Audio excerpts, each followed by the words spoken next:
നമസ്കാരം. നമസ്കാരം.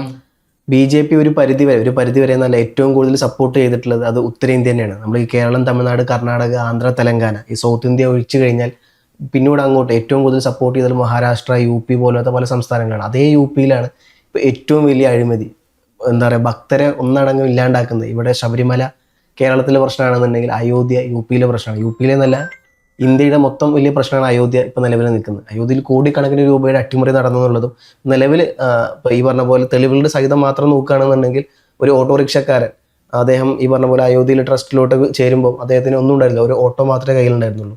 ഇന്ന് ഇപ്പം നമ്മൾ ചർച്ച ചെയ്യുമ്പോൾ അദ്ദേഹത്തിന് 50 കോടിയിലേറെ ആസ്തി ഉണ്ട് എന്നുള്ള സാധനമാണ് SIT പറയുന്നത്. നമ്മൾ ആരും പറയുന്നതല്ല, യു.പി സർക്കാരിൻ്റെ SIT പറയുന്ന സാധനം. അപ്പം ഇത്തരത്തിൽ ഇന്ത്യയെ വിറപ്പിച്ച തലത്തിൽ വലിയ കൊള്ള നടക്കുന്നു. മാത്രമല്ല, കോൺഗ്രസിൻ്റെ പല നേതാക്കന്മാരെ അയോധ്യ സന്ദർശിക്കാൻ പോകുമ്പോൾ അവരെ റൂമിലിട്ട് അടച്ചിടുന്നു പോലീസ്. നിങ്ങളാരും അങ്ങോട്ട് പോകണ്ടെന്ന് പറയുന്നു. ഇത്തരത്തിൽ അവിടെ എന്തൊക്കെയോ നിഗൂഢമായ കാര്യങ്ങൾ നടക്കുന്നുണ്ട് എന്നുള്ളതും മാത്രമല്ല, ഇതിന് പിന്നിൽ കളിച്ചത് യോഗി മോദിക്കിട്ട് പണി കൊടുക്കുന്നു, മോദി യോഗിക്കിട്ട് പണി കൊടുക്കുക എന്നുള്ളതും 2024 ലോക്സഭാ ഇലക്ഷനിൽ ഇന്ത്യയിൽ പൊതുവേ ഒരു സംസാരമുണ്ട്, യു.പി പിടിച്ചാൽ ഇന്ത്യ പിടിച്ചു എന്ന് പറയുന്നൊരു സംഭവമുണ്ട്. അപ്പോൾ അത്തരത്തിൽ യു.പി പിടിക്കുന്ന എല്ലാവരും വലിയ വിശ്വസ്തയിൽ നിന്ന് കാര്യം തന്നെയാണ്. അപ്പോൾ നമ്മൾ നോക്കുകയാണെന്നുണ്ടെങ്കിൽ എല്ലാവരും വിറപ്പിച്ചുകൊണ്ട് സമാജ്വാദിയും അതേപോലെ തന്നെ കോൺഗ്രസും ഇന്ത്യ മുന്നണി വലിയ തരത്തിൽ അവിടെ വോട്ടുകൾ പിടിക്കുകയും ഒരു പരിധി വരെ കേജ്രിവാളിൻ്റെ സപ്പോർട്ടും അതിലുണ്ടായിരുന്നു എന്നുള്ളത് സത്യമാണ്. കാരണം ആ ടൈമിൽ കേജ്രിവാളിനെ അറസ്റ്റ് ചെയ്തതും പിന്നീട് ഈ പറഞ്ഞ പോലെ മോദി ആ സമയത്താണ് പറഞ്ഞത് താനൊരു സാധാരണ മനുഷ്യനല്ല, താനൊരു ബയോളജിക്കൽ ഹ്യൂമൻ അല്ല എന്ന് പറയപ്പെടുന്നത് പിന്നീട് വലിയ വിവാദമാവുകയും കേജ്രിവാൾ ജയിലിൽ പോകുന്നു, കേജ്രിവാൾ തിരിച്ചു വരുന്നത്, കേജ്രിവാൾ ഇത് പറഞ്ഞ പോലെ ഞാനാണ് യഥാർത്ഥ രാമൻ എന്ന് പറയുന്നു. ഇത്തരത്തിൽ വലിയ പ്രശ്നത്തിലൂടെ വരുന്നു. അദ്ദേഹം യു.പിയിൽ നേരിട്ട് പോകുന്നു. മാത്രമല്ല, ആ സമയത്താണ് RSSൻ്റെ നേതാവ് ഈ പറഞ്ഞ പോലെ മോദിക്കെതിരെ രംഗത്ത് പറയുന്നതും. അതിനൊപ്പം തന്നെ നമ്മൾ കൂട്ടി വെച്ച് ആലോചിക്കണമെന്ന് അമിത്ഷാ പറഞ്ഞൊരു കാര്യം, പണ്ട് ഞങ്ങൾക്ക് RSSന് ആവശ്യം ഉണ്ടായിരുന്നു, ഇപ്പം ഞങ്ങൾക്ക് RSSന് ആവശ്യമില്ല എന്ന് പറയും. ഇതിൻ്റെ എല്ലാം ഭാഗമായി തിരിച്ചടി വന്നപ്പോൾ യു.പിയിൽ വലിയ തരത്തിലോട്ട് പ്രശ്നത്തിലോട്ട് പോകുന്നു. 80ഓളം സീറ്റിൽ ഏകദേശം 40-നടുത്ത് സീറ്റ്, 39 സംതിങ് സീറ്റാണ് അന്ന് ബി.ജെ.പിക്ക് കിട്ടിയത്. ഉത്തരേന്ത്യയിൽ ഹൃദയഭാഗം ഈ പറഞ്ഞ പോലെ ബി.ജെ.പിക്ക് നഷ്ടപ്പെട്ടു എന്നുള്ള കാര്യമില്ല. അതിൻ്റെ കൂടെയാണ് ഇപ്പോൾ ഒരു വർഷം മാത്രം ബാക്കി നിൽക്കെ വീണ്ടും ഇലക്ഷൻ നേരിടാൻ പോവുകയാണ് യു.പി. ഇത്തരത്തിലുള്ള വലിയ അഴിമതിയും കൊള്ളത്തരവും കേസുകളെല്ലാം വീണ്ടും പൊക്കുന്നത്. അപ്പം ഇത് ബി.ജെ.പിനെ യുപിയിലെ ബി.ജെ.പി എന്നല്ല, ഇന്ത്യയിലെ ബി.ജെ.പിയെ NDA സർക്കാരിനെ ഏത് രീതിയിലായിരിക്കും ഇനി ബാധിക്കാൻ പോകുന്നത്? അതായത് കഴിഞ്ഞ തവണത്തെ ലോക്സഭാ ഇലക്ഷനിൽ 400 സീറ്റ് പ്ലാൻ ചെയ്ത് മോദി പ്രവർത്തിച്ചിട്ട് അവസാനം അവർക്ക് ഭാഗ്യത്തിന് തെലുങ്ക് ദേശത്തുനിന്ന് TDPയുടെ ഒക്കെ ജനതാദൾ JDUവിൻ്റെ സഹായത്തോടൊക്കെ രക്ഷപ്പെടാൻ കഴിഞ്ഞില്ലായിരുന്നെങ്കിൽ കഴിഞ്ഞ തവണ ഭരണം പോയി പോകുമായിരുന്നു. ഇത് ജനങ്ങൾ കൊടുത്ത തിരിച്ചടിയാണ്. അതോടൊപ്പം തന്നെ പാർട്ടിക്കുള്ളിൽ തന്നെ നടക്കുന്ന അധികാര വടംവലിയുടെ പിന്നിൽ നിന്നുകൊണ്ടുള്ള തിരിച്ചടിയാണ്. യോഗി ആദിത്യനാഥിനെ ഒതുക്കാൻ വേണ്ടി നരേന്ദ്രമോദി കളിക്കാൻ തുടങ്ങിയിട്ട് കുറേ കാലമായി എന്നാണ് BJPയിലെ ചില നേതാക്കന്മാർ പറയുന്നത്.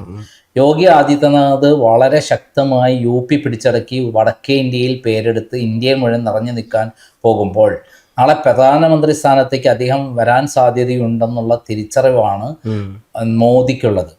അങ്ങനെയാണ്. എന്നാൽ യോഗി ആദിത്യനാഥ് ഇത് കൃത്യമായി മനസ്സിലാക്കിക്കൊണ്ട് കഴിഞ്ഞ ലോക്സഭാ ഇലക്ഷനിൽ മോദിക്ക് 400 സീറ്റ് കിട്ടണ്ട, ഒരു വലിയ തിരിച്ചടി കൊടുക്കണം എന്നുള്ള ഉദ്ദേശത്തോടു കൂടി അവിടെ 80 സീറ്റിൽ 41 സീറ്റുകൾ ആർക്കാണ് കിട്ടിയത്? പിന്നെ കോൺഗ്രസിനും അതേപോലെ SP-ക്കുമാണ് കിട്ടിയത്. ഇത് വലിയ തിരിച്ചടിയായിരുന്നു. മഹാരാഷ്ട്രയിലും അതേപോലെ ഉത്തർപ്രദേശിലും ഉണ്ടായിട്ടുള്ള തിരിച്ചടി ചെറിയ തിരിച്ചടിയൊന്നുമല്ല. ആ തിരിച്ചടി ഭാഗ്യത്തിന് അവർക്ക് അധികാരമാണ് മൂന്നാം തവണയും കിട്ടിയെങ്കിലും മോദിക്ക് സംതൃപ്തനായിരുന്നില്ല. അയോധ്യയിലാകട്ടെ മോദി നേരിട്ടാണ് എല്ലാ കാര്യങ്ങളും ചെയ്തിരുന്നത്. അല്ലാതെ യോഗി ആദിത്യനാഥിന് യാതൊരു കൺട്രോളും ഉണ്ടായിരുന്നില്ല.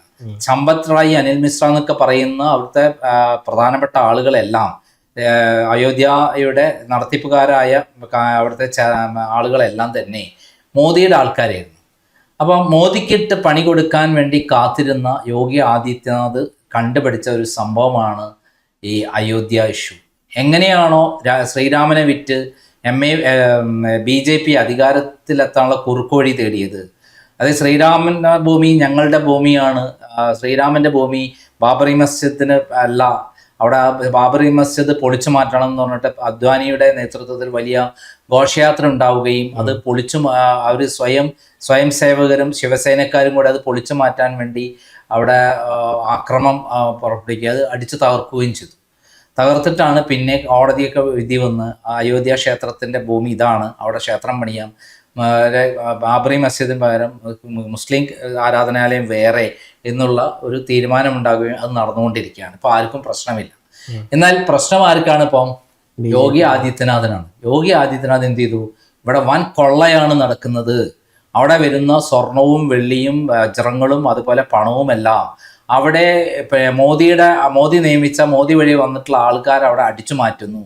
ഏകദേശം 1 ലക്ഷം കോടിയിൽ മേലെ തട്ടിപ്പുകൾ നടന്നിരിക്കുന്നു എന്നുള്ള ഞെട്ടിക്കുന്ന വാർത്തകൾ അദ്ദേഹം തന്നെയാണ് പല ചാനലുകൾക്കും ഒക്കെ ചോർത്തി കൊടുക്കുകയും അദ്ദേഹത്തിൻ്റെ പ്രകാരമാണ് കാര്യങ്ങൾ നീങ്ങിയത്. പിന്നെ സ്പെഷ്യൽ ഇൻവെസ്റ്റിഗേഷൻ ടീമിനെ പ്രഖ്യാപിക്കുന്നു. അതിവേഗതയിൽ അവിടെ നടന്ന തട്ടിപ്പിനെ കുറിച്ചുള്ള അന്വേഷണങ്ങൾ നടക്കുന്നു. ഈ അന്വേഷണങ്ങളിലെല്ലാം തന്നെ നമ്മൾ ശ്രദ്ധിച്ചു കഴിഞ്ഞാൽ ഇത്രയും വലിയ ആരോപണങ്ങൾ ഇന്ത്യ മുഴുവൻ കത്തിപ്പടർന്നുകൊണ്ടിരിക്കെ മോദി നിശബ്ദനാണ്. ഇന്ന് വരെ മോദി ഇതിനെക്കുറിച്ച് എന്തെങ്കിലും പറഞ്ഞിട്ടുണ്ടോ? അമിത്ഷാ എന്തെങ്കിലും പറഞ്ഞിട്ടുണ്ടോ? എന്നാൽ യോഗി ആദിത്യനാഥ് എന്താ പറയുന്നത്?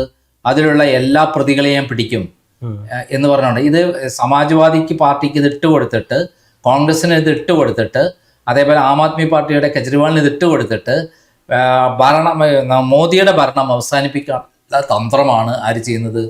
യോഗി ആദിത്യ ചെയ്യുന്നത് എന്നുള്ള വിവരമാണ് പുറത്ത്. കാരണം യോഗി ആദിത്യനാഥിനെ ഒതുക്കാൻ വേണ്ടിയുള്ള കൃത്യമായിട്ടുള്ള പദ്ധതി അദ്ദേഹത്തിന് നരേന്ദ്രമോദി നടത്തിയ സംഭാഷണമടക്കമുള്ള കാര്യങ്ങൾ അദ്ദേഹത്തിൻ്റെ കൈവശം കിട്ടി എന്നുള്ളതാണ് പുറത്ത് പറയുന്നൊരു കാര്യം.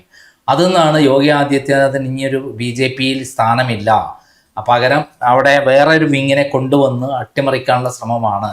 കഴിഞ്ഞ തവണ തന്നെ ലോക്സഭാ ഇലക്ഷന് വാരാണസിയിൽ നിന്ന് 6 റൗണ്ട് പിന്നിലായിരുന്നു നരേന്ദ്രമോദി, പിന്നീടാണ് രക്ഷപ്പെട്ടു പോയത്.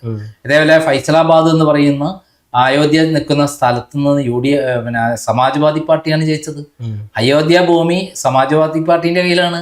അപ്പൊ ഇങ്ങനെയുള്ള ഒരു സംഭവം ഉണ്ടാകുന്നതോട് കൂടിയിട്ട് ഇത് വലിയ ഇന്ത്യ മുഴുവൻ ചർച്ചയാണ്. RSS BJPക്കെതിരെ തിരിഞ്ഞിരിക്കുന്നു, BJPക്ക് ഇനി RSSന് സഹായം വേണ്ടെന്ന് അമിത്ഷാ പറയുന്നു. ഈ വിധത്തിൽ BJPക്കുള്ളിൽ വലിയ വിള്ളലുണ്ടായിരിക്കുന്നു എന്നുള്ളതാണ് വാർത്ത പുറത്തു വരുന്നത്. ഇപ്പോൾ മമതാ ബാനർജിയുടെ പാർട്ടിക്കാർ 20 പേർ വന്നെങ്കിലും അതേപോലെ കുറച്ച് അവിടെ നിന്നും ഇവിടെ നിന്നൊക്കെ ആളുകൾ ശിവസേനയിൽ നിന്നൊക്കെ NCP എന്നൊക്കെ ആളുകളെ കൊണ്ടുവന്നു 60 MP-മാർ ഇപ്പോൾ നരേന്ദ്രമോദിക്കെതിരെ തിരിഞ്ഞിരിക്കുന്നു എന്നുള്ള കാര്യമാണ് പുറത്തു വരുന്നത്. 39 MP-മാരുള്ള ഉത്തർപ്രദേശിൽ നിന്ന് തന്നെയാണ് ഏറ്റവും അധികം യോഗി ആദിത്യനാഥിനെതിരെ കൂടെയുള്ള ആളുകൾ കൂടെ നിൽക്കുന്നത്. അതേപോലെ രാജസ്ഥാനിലും മധ്യപ്രദേശിലും അങ്ങനെ ബീഹാറിലുള്ള BJPയിൽ 60 MP-മാർ ശക്തമായൊരു വിങ്ങായിട്ട് നരേന്ദ്രമോദിക്കെതിരെ പ്രവർത്തിക്കാൻ തുടങ്ങുന്നു. അവരൊരു വിങ്ങായി നീങ്ങിക്കഴിഞ്ഞാൽ നരേന്ദ്രമോദി മന്ത്രിസഭ തന്നെ വീഴാൻ സാധ്യതയുണ്ടെന്നുള്ള വിവരങ്ങളും പുറത്തു വരികയാണ്. അത് ഈ BJPയുടെ ഉള്ളിൽ വലിയൊരു പിളർപ്പ് ഇതുകൊണ്ട് ഉണ്ടാകാൻ പോകുന്നു. അതുവഴി മോദിയെ തന്നെ താഴെ ഇറക്കാനുള്ള പദ്ധതിയാണ് യോഗി ആദിത്യനാഥ് പ്ലാൻ ചെയ്യുന്നത് എന്നുള്ള വാർത്തകളും വരുന്നതോടെ നമ്മൾ കാണാത്ത ഞെട്ടിക്കുന്ന സംഭവങ്ങൾ ഇനിയും പുറത്തു വരാനുണ്ട്. ആരാണ് കളിച്ചത്? ഈ സമ്പത്ത് റായിയും അനിൽ മിശ്രയും ആണോ കളിച്ചത്, അല്ലെങ്കിൽ അമിത്ഷാ നേരിട്ടാണ്? അവരുടെയൊക്കെ പേര് പുറത്തു വരുമോ? നരേന്ദ്രമോദിയുടെ പേര് സമ്പത്ത് റായി വിളിച്ചു പറയുമോ?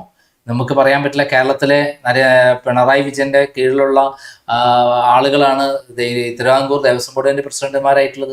പത്മകുമാറിനോട് പിണറായി വിജയൻ പറഞ്ഞിട്ടുള്ള അവിടെ നിന്ന് അടിച്ചു മാറ്റാനുള്ള കൃത്യമായി അടിച്ചു മാറ്റണം എന്ന് കൃത്യമായി പറയുകയും അത് തന്നെയാണ് പത്മകുമാർ പറഞ്ഞ ദൈവതുല്യനായ ഒരാളാണ് എനിക്ക് യഥാർത്ഥ വില്ലൻ എന്ന് പറയുകയുണ്ടായി.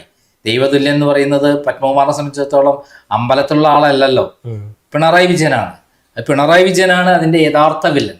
ഇതേപോലെ തന്നെ മോദിയുടെ പേര് അവസാനം ഈ പറയുന്ന സമ്പത്ത് റായിയും അതേപോലെ ഇവരൊക്കെ വിളിച്ചു പറയുമോ എന്നുള്ളതാണ് നമ്മൾ കരുതുന്നത്. മോദി എന്ന് പറയുന്നത് നമ്മളൊക്കെ ബഹുമാനിക്കുന്ന, ലോകം മുഴുവൻ നിറഞ്ഞു നിൽക്കുന്ന ഒരു വ്യക്തിത്വമാണ് നമുക്കറിയാം. അതെല്ലാം തന്നെ പല തന്ത്രങ്ങളിലൂടെയാണ് അദ്ദേഹം രാഷ്ട്രീയത്തിൽ വളർന്ന് പന്തലിച്ച് ഇത്ര ലോകം മുഴുവൻ നിറഞ്ഞു നിൽക്കുന്നത് എന്നുള്ളത് നമ്മൾ മനസ്സിലാക്കേണ്ടത്. രാഷ്ട്രീയത്തിലെ എല്ലാ തന്ത്രങ്ങളും അറിയുന്ന ഒരാളാണ് അമിത്ഷായും നരേന്ദ്രമോദിയും. അതുകൊണ്ട് എന്നാൽ യോഗി ആദിത്യനാഥിനെ ഒതുക്കാൻ പോയപ്പോൾ ഇപ്പോൾ അയോധ്യയുടെ രൂപത്തിലാണ് തിരിച്ചടി കിട്ടിയിരിക്കുന്നത്. നമുക്കറിയാം ന്യൂട്ടന്റെ സിദ്ധാന്തം every action there is an equal and opposite reaction. ഒരു കാലഘട്ടത്ത് അയോധ്യയെ ഉപയോഗിച്ചവർ കളിച്ചു, ഇപ്പോൾ തിരിച്ച് അതേപടി തിരിച്ച് പണി കിട്ടാൻ പോവുകയാണ്. ശ്രീരാമൻ ശക്തിയുള്ള ഒരാളല്ലേ, അപ്പൊ തിരിച്ച് പണി കിട്ടാതിരിക്കോ? കാത്തിരിക്കാം.